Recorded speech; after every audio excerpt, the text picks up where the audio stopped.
हिंदी में यूपीएससी की तैयारी से संबंधित प्रोग्राम्स को देखने के लिए सब्सक्राइब करें स्टडी IQ IAS हिंदी। नमस्कार साथियों, मैं कुणाल आप सभी का स्टडी IQ IAS हिंदी पे स्वागत करता हूं। और आज हम लोग बात करने वाले हैं एक बहुत ही महत्वपूर्ण विषय पर, जिसमें हम लोग को बात करनी है तमिलनाडु राज्य में पुलिस प्रमोशन की और साथ साथ प्रमोशन में जाति की भूमिका की। देखिए, दरअसल तमिलनाडु 5वें पुलिस आयोग ने एक सिफारिश करते हुए ये कहा कि राज्य को अप्रेजल फॉर्म्स में से जाति या समुदाय का संदर्भ हटा देना चाहिए। यानी कि आपको जब कभी भी किसी भी पुलिसकर्मी का प्रमोशन करना हो, उसको अप्रेजल देना हो, तो उससे जो भी आप फॉर्म भरवा रहे हैं उस फॉर्म में जाति या समुदाय का संदर्भ अब नहीं होना चाहिए। यानी कि आपको उसकी जाति नहीं पूछनी चाहिए, समुदाय नहीं पूछना चाहिए। अब ये सिफारिश अपने आप में बड़ी ही महत्वपूर्ण रही। हालांकि आज के समय में हम ये देखते हैं कि तमिलनाडु में हेड कांस्टेबल और साथ साथ सब इंस्पेक्टर की पोस्ट पर लगभग 1.25 लाख कर्मी मौजूद हैं और सभी के लिए ये स्थिति बड़ी खास हो गई है, क्योंकि जब कभी भी किसी भी पुलिसकर्मी को अप्रेजल दिया जाता है और वहां जब जाति लिखी हुई दिखती है या फिर समुदाय लिखा हुआ दिखता है, तो कई बार ये पूछा जाता है कि व्यक्ति ने अपनी इस ड्यूटी के दौरान उत्पीड़ित समुदायों को किस प्रकार के लाभ दिया है या किस प्रकार की मदद की है या इंक्वायरी में किस प्रकार का रुझान उसने अपनाया। अब इन सभी मामलों में कई बार ये स्थिति बन जाती है कि आपके साथ बायसनेस हो सकती है, बट अब डिपेंड ये करता है कि बायसनेस किस प्रकार की हो, क्या वो आपके लिए पॉजिटिव हो या फिर वो आपके लिए नेगेटिव हो। उन सभी मामलों को भी अब सोचा समझा जा रहा है। अब इसी वजह से कहा जा रहा है कि जब कभी भी बात अप्रेजल की हो तो केवल व्यक्ति का कार्य देखा जाए, ना कि उसकी जाति और ना ही उसका समुदाय। अब यही हमारे टाइटल का कहना है, delete caste column from appraisal forms Tamil Nadu police commission. देखिए, दरअसल फिलहाल मद्रास उच्च न्यायालय के पूर्व न्यायाधीश न्यायमूर्ति CT सिल्वम और अन्य वरिष्ठ सेवारत एवं पूर्व नौकरशाहों की अध्यक्षता वाले तमिलनाडु 5वें पुलिस आयोग ने यह सिफारिश की है कि मूल्यांकन प्रपत्रों में जाति या समुदाय का संदर्भ हटा दिया जाए। इसके साथ ही हमें यह पता चलता है कि जो ये मूल्यांकन से जुड़ा हुआ प्रपत्र होते हैं, जिसको हम लोग प्रदर्शन मूल्यांकन या फिर वार्षिक गोपनीय रिपोर्ट के रूप में भी जानते हैं, ये अपने आप में एक बड़ा ही महत्वपूर्ण दस्तावेज होता है। और ये समझ लीजिए कि इस दस्तावेज के माध्यम से जो पुलिस अधिकारी होते हैं, जो पुलिसकर्मी होते हैं, इन लोगों की काफ़ी चीज़ें जुड़ी होती हैं, जैसे कि वेतन वृद्धि, पदोन्नति, पदक, पैनल, प्रतिनियुक्ति आदि आदि। तो इनका अब जो विकास होगा इस कार्य के मामले में, अपने व्यावसायिक क्षेत्र के मामले में, या फिर ये समझ लीजिए कि जो भी मतलब काम से जुड़े हुए हैं पुलिसकर्मी हैं, तो अब इनके जो भी उन्नति होनी है, आगे का जो भी भविष्य है, वो सब कुछ इनकी वार्षिक गोपनीयता रिपोर्ट से ही जुड़ा हुआ होता है। अब दरअसल वार्षिक गोपनीयता रिपोर्ट के मामले में लोगों से इस प्रकार के प्रश्न पूछे जाना कि भाई आपने अपने समुदाय से जुड़े हुए मामलों में किस प्रकार के निर्णय लिए हैं या किस प्रकार की प्रभाविता रही है, लोगों को झुकाव दे सकता है। इसी वजह से इनका कहना कि हटा दिया जाना चाहिए। हालांकि कुछ लोगों का तो एक खास सुझाव ये भी आया था कि जब कभी भी कोई भी व्यक्ति अपने किसी भी मामले में FIR दर्ज करवाने आ रहा है, तो FIR दर्ज कराने के मामले में भी व्यक्ति की जाति या समुदाय नहीं पूछा जाना चाहिए, क्योंकि ना तो इसकी भूमिका जांच में होती है और ना ही इसकी भूमिका किसी प्रकार से शिकायत दर्ज कराने में होती है। तो इसीलिए FIR में भी ऐसे शब्द नहीं पूछे जाने चाहिए, ऐसे प्रश्न नहीं पूछे जाने चाहिए जो समुदाय या फिर जाति से जुड़े हुए हो। तो इसमें क्या मामला है आप लोग का? क्या आप लोग को लगता है कि ये बातें पूछी जानी जरूरी है, या फिर आपको भी लगता है कि हाँ, इन बातों को हम अवॉइड कर सकते हैं? लेकिन हाँ, एक खास बात जो हम लोग अब तक समझते हुए आए हैं वो ये है कि आज भी व्यक्ति को जाति के आधार पर प्रमोशन में भी वरीयता दी जाती है। यानी कि जब कभी प्रमोशन होता है तो प्रमोशन में भी रिजर्वेशन लागू है और कुछ खास लोगों को जल्दी प्रमोशन दिया जाता है और कुछ लोगों को देर से प्रमोशन मिलता है। जैसे कि अगर हम बात करें संवैधानिक प्रावधानों की, तो पता चलता है कि संवैधानिक प्रावधानों में शेड्यूल कास्ट, शेड्यूल ट्राइब्स और अदर बैकवर्ड क्लासेस, इनके लिए नौकरियों में आरक्षण का प्रावधान किया गया। तो इसमें सबसे महत्वपूर्ण है अनुच्छेद 16(4) और अनुच्छेद 16(4)(a). अब देखिए, दरअसल ये 16(4) और 16(4)(a) दोनों का क्या मामला। तो देखिए, दरअसल 16(4) हमें ये बताता है कि पिछड़े वर्गों के लिए नियुक्तियों में आरक्षण दे सकता है राज्य। ये राज्य को यहाँ पर अधिकार दे दिया है इन्होंने कि भाई राज्य को जो भी ठीक लगता है वो उस मामले में पिछड़े वर्गों के लिए आरक्षण का प्रावधान कर सकता है। लेकिन बात यही खत्म नहीं हुई, क्योंकि 16(4)(a) में बताया गया कि पदोन्नति में आरक्षण भी हो सकता है ना। यानी कि हम आरक्षण को पदोन्नति के मामले में भी लागू कर सकते हैं। हालांकि जो आरक्षण पदोन्नति में होता है वो OBC वाले लोगों के लिए नहीं होता, केवल और केवल ये SC और ST वाले लोगों के लिए होता है। और इसका मामला जो है वो 77वां संविधान संशोधन 1995 से जुड़ा हुआ भी है। अब दरअसल यहाँ पर ये दोनों के दोनों आर्टिकल्स इंपॉर्टेंट है, 16(4) एंड 16(4)(a). इसी के साथ हमें यह भी पता चलता है कि अनुच्छेद 335 कहता है कि प्रशासन की कार्यक्षमता पर ध्यान देते हुए शेड्यूल कास्ट और शेड्यूल ट्राइब के लिए आरक्षण की व्यवस्था की जा सकती है। तो यानी कि शेड्यूल कास्ट, शेड्यूल ट्राइब के लिए आरक्षण की व्यवस्था भी है, लेकिन आरक्षण के साथ साथ इनके लिए प्रमोशन में भी आरक्षण की व्यवस्था है, ज्वाइनिंग के लिए भी आरक्षण की व्यवस्था है, प्रमोशन में भी आरक्षण की व्यवस्था है। दोनों ही मामले में आरक्षण की व्यवस्था की गई है। हालांकि आरक्षण से जो है कुछ खास मामले भी हम लोग देखते हैं जो हमारे अब तक संविधान के तहत यानी कि अलग अलग न्यायपालिका के तहत चले हैं। संवैधानिक प्रावधानों को चुनौती देते हुए काफ़ी कुछ चीज़ें इससे जुड़ी हुई भी रहती है।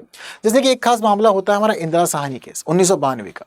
इंदिरा साहनी केस में सुप्रीम कोर्ट ने क्लियर किया कि ओबीसी के मामले में पदोन्नति में आप आरक्षण दे नहीं सकते हैं, सीधे तौर पर मना कर दिया और इसी वजह से आज तक ओबीसी के लिए आरक्षण कभी भी लागू हो नहीं पाया। लेकिन इंदिरा साहनी मामले के अलावा अगर हम नागेश्वर राव केस समझते हैं जो 2006 का है, इसमें पता चलता है कि पदोन्नति में आरक्षण देने के पहले सरकार को यह सिद्ध करना होगा कि जिन कम्युनिटियों को आप आरक्षण दे रहे हैं या जिन जातियों को आप पदोन्नति में आरक्षण दे रहे हैं उन लोगों के लिए प्रॉपर अभी प्रतिनिधित्व मौजूद नहीं है। अब ऐसा क्यों? तो देखिए इसके पीछे की कहानी दरअसल जुड़ी हुई है इस वाले सेक्टर से। तो देखिए दरअसल ये वाला जो हमारा मामला है यहाँ पर हमें ये पता चलता है कि जिस समय एससी और एसटी के लिए आरक्षण की व्यवस्था की गई थी ना, उस समय पहले क्लियर कर दिया गया था कि ये मामला न्यायिक समीक्षा के अधीन होगा और ये शर्तों पर आधारित होगा। यानी कि ऐसा नहीं है कि आप प्रमोशन में भी अगर आरक्षण दे रहे हैं तो अपनी मर्जी से या किसी भी आधार पर दे सकते हैं। आप उन्हीं लोगों को आरक्षण दे सकते हैं जो लोग प्रतिनिधित्व में नहीं है, जिन लोगों की स्थिति को अच्छा करना उनके लिए कार्य हो सकते हैं। तो इसीलिए जो एससी एसटी के प्रमोशन में रिजर्वेशन मामला भी है वो न्याय की समीक्षा के अधीन है और खास शर्तों पर आधारित है। इसी के साथ साथ हम लोग यहाँ पर यह भी देखते हैं कि अगर हमारा जर्नैल सिंह केस था जो 2018 का, इसमें सीधे तौर पर यह कहा गया था कि क्रीमी लेयर का सिद्धांत पदोन्नति में भी लागू किया जा सकता है। तो ये 3 इंपॉर्टेंट केसेस हैं जो हमारे प्रमोशन से जुड़े हुए हैं। एक में हमें पता चल रहा है कि ओबीसी के लिए साफ मना कर दिया गया कि भाई आपको प्रमोशन नहीं दिया सकता। एक में कहा गया है कि दिया जा सकता है लेकिन सरकार को सिद्ध करना पड़ेगा कि इनका पर्याप्त प्रतिनिधित्व नहीं है, ये प्रतिनिधित्व से वंचित है। और जर्नैल सिंह केस में सीधे तौर पर कहा गया था कि प्रमोशन के मामले में आप क्रिमिनल को लागू भी कर सकते हैं। ठीक है, तो क्रीमी लेयर को लागू करने वाली बात भी यहाँ पर निकल के आ गई थी। तो ये सारी की सारी इंपॉर्टेंट बातें हैं केसेस की जो हमें जानना जरूरी है। हालांकि बात केवल यहीं तक ही सीमित नहीं हो जाती, क्योंकि हमें ये भी पता चलता है कि आज भी बहुत मामले में डिबेट जारी है। और जब शुरुआत में कहा था कि आरक्षण को 10 वर्षों के लिए लागू किया जाएगा, 15 वर्षों के लिए लागू किया जाएगा, वो स्थिति आज आज़ादी के 75 वर्षों के बाद भी बरकरार है। केवल ये बात ज्वाइनिंग के लिए ही नहीं है, नौकरी पाने तक ही सीमित नहीं है, बल्कि पदोन्नति में भी हम ये देखते हैं कि आरक्षण की व्यवस्था जारी है एससी और एसटीज के लिए। हालांकि जो लोग कहते हैं कि आरक्षण नहीं होना चाहिए उनके अपने तर्क हैं और जो लोग कहते हैं कि आरक्षण होना चाहिए उनके अपने तर्क हैं। जैसे जो लोग कहते हैं कि होना चाहिए तो उनका ये मानना है कि देखो ऐतिहासिक अन्याय से गुजरे हैं ये लोग, इसी वजह से ज़रूरी है कि अगर आरक्षण की व्यवस्था हो जाए तो उनको समर्थन हो जाएगा और लाभ भी मिलेगा। वहीं दूसरी खास बात यह है कि समावेशी और विविधतापूर्ण प्रशासन पर भी आरक्षण केंद्रित रहता है, तो इसलिए इनको पदोन्नति में और ज्वाइनिंग में दोनों ही मामलों में लाभ मिल जाता है। इसके अलावा सामाजिक न्याय को प्राप्त करने के लिए आरक्षण का दिया जाना जरूरी है। वहीं बहुत लोग ऐसे हैं जो विरोध में तर्क देते हैं। उनका कहना है कि आरक्षण नहीं होना चाहिए। क्यों नहीं होना चाहिए? इनका यह कहना है कि देखो प्रमोशन आपको करना तो प्रमोशन योग्यता के आधार पर कीजिए। अगर आपने ज्वाइनिंग कर ली है रिजर्वेशन का इस्तेमाल करते हो तो एटलीस्ट अब आपको सर्विस मिल गई। अब सर्विस में आपका जैसा भी इतिहास रहा, आपने जितना बेस्ट एफर्ट दिखाया, जितनी अच्छी चीज़ें की, अब उसके आधार पर आपको प्रमोशन मिलना चाहिए, ना कि आपको कास्ट या किसी कम्युनिटी के आधार पर। तो योग्यता के आधार पर प्रमोशन का मामला होना चाहिए और कार्यकुशलता के आधार पर होगा तो जाकर के चीज़ें अच्छी होंगी, वरना फिर वो बायसनेस की वजह से एक अच्छा प्रशासन हम लोग सुनिश्चित नहीं कर सकते, परेशानियां होगी। इसके अलावा भेदभाव की नई भावना तो ज्वाइनिंग में तो है ही है प्रमोशन, जिससे लोग बहुत बार भेदभाव महसूस करते हैं। अब साथ साथ प्रमोशन में भी भेदभाव की स्थिति होगी, किसी को आप प्रमोशन 5 साल में दे देंगे और किसी को प्रमोशन के लिए 15-15 सालों तक इंतजार करना पड़ेगा, तो ये एक बड़ा अंतर है। इसके साथ ही सुपीरियर पोस्ट में दक्षता की कमी आएगी। अब धीरे धीरे क्या होगा कि प्रमोशन लेकर के जल्दी जल्दी लोग प्रमोट होते जाएंगे और बड़ी पोस्ट पर पहुंच जाएंगे। वहीं जो योग्य लोग हैं उनको इंतजार करना पड़ेगा, क्योंकि वो किसी खास कम्युनिटी से नहीं है, किसी खास संप्रदाय से नहीं है। तो इस वजह से यहाँ पर भी दिक्कतें पड़ेगी। तो किसी खास कम्युनिटी से ना होना, किसी खास समुदाय से ना होना, ये वाला मामला भी उनको परेशान कर सकता है। तो इसी वजह से ये पूरी की पूरी जो डिबेट है वो बरकरार रहती है और हमेशा चलती ही रहती है। बट आप लोग का क्या कहना है, क्या प्रमोशन में भी रिजर्वेशन होना चाहिए या नहीं होना चाहिए? ये वाली बात आप मुझे कॉमेंट में जरूर बताएंगे। इसके साथ एक इंपॉर्टेंट इन्फॉर्मेशन आप लोग के लिए ये है कि एक खास क्वेश्चन भी है लास्ट में, तो जितने भी लोग क्लास को अच्छे जाने समझे हैं वो लोग इस क्वेश्चन का आंसर कमेंट बॉक्स में जरूर से बता के जाएंगे। एक अच्छा सा क्वेश्चन आप लोग के लिए। इसके साथ ही एक खास इन्फॉर्मेशन ये है आप लोग के लिए कि दरअसल स्टडी IQ का चैनल आप लोगों को हिंदी मीडियम वालों में, यानी जितने भी ऐसे स्टूडेंट्स हैं जो लोग हिंदी मीडियम के द हिंदू एनालिसिस को खोज रहे हैं, जिन्हें द हिंदू का एक अच्छा एनालिसिस चाहिए, उन सभी के लिए रोज सुबह स्टडी IQ IAS हिंदी 9 बजे द हिंदू का क्लास लेकर के आता है। द हिंदू का प्रॉपर एनालिसिस लेकर के आता है, जो आप लोगों के एग्जाम में बहुत हेल्पफुल रहेगा और एक कंप्लीट एनालिसिस न्यूज़पेपर का यहाँ पर कराया जाता है।